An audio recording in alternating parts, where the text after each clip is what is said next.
a Star Trek The Next Generation MPU DCS soundboard and driver board. MPU had a tiny bit of corrosion, the lower left battery holder. I caught it before it really got to anything except for these 4 10K pull-up resistors, so I've replaced those. The 339 adjacent to it was just fine. I see that I forgot to put the capacitor on here again.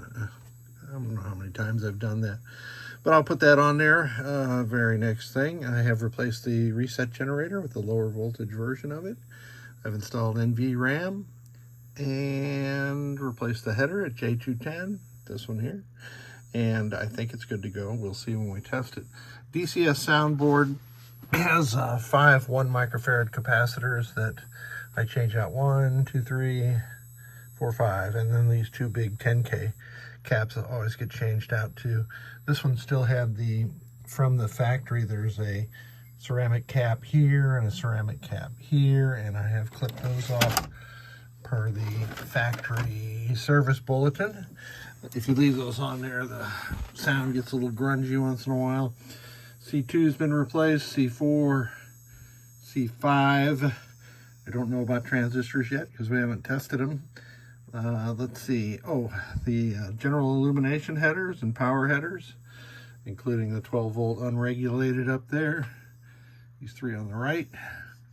And the voltages coming out are 5.06, almost 12, 15 is the unregulated 12, 21 and 72 are for the flashers and the coils. We're going to get a test report indicating the left and right launchers cannot find home. Of course they can't. They're not in a game. Okay, so let's test the switch matrix. Switch 24 is always closed, and that is implemented on this test panel that Victor designed. Super nice test panel. So the diagonal working correctly. Solenoid test. And Star Trek The Next Generation also uses an 8 driver board, AUX 8 driver board in the upper right hand corner of the head for a couple of things. The underplay field diverters are driven from it, and I believe it implements a column 9.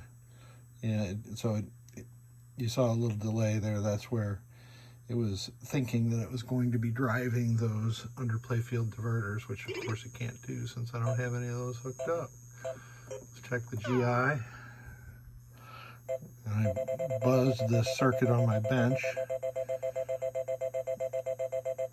but that's proof positive that it's working. I'm going to come back to the sound and music, lamps and flashers.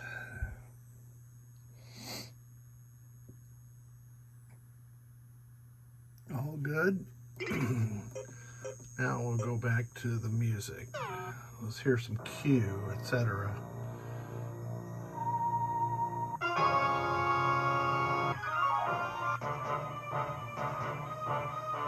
Welcome to the Enterprise. We could destroy the asteroid. DCS soundboard sounds they have evil intentions. so much better than the pre-DCS Someday you'll soundboard. learn to play pinball. Q, we don't have time for your games. You are an honorable player. Resistance is futile. Hurry up. Activate it. Fire photon torpedoes.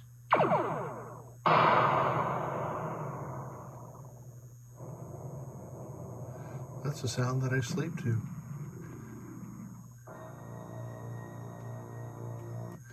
The chief reason the DCS soundboard sounds so much better than the pre-DCS is this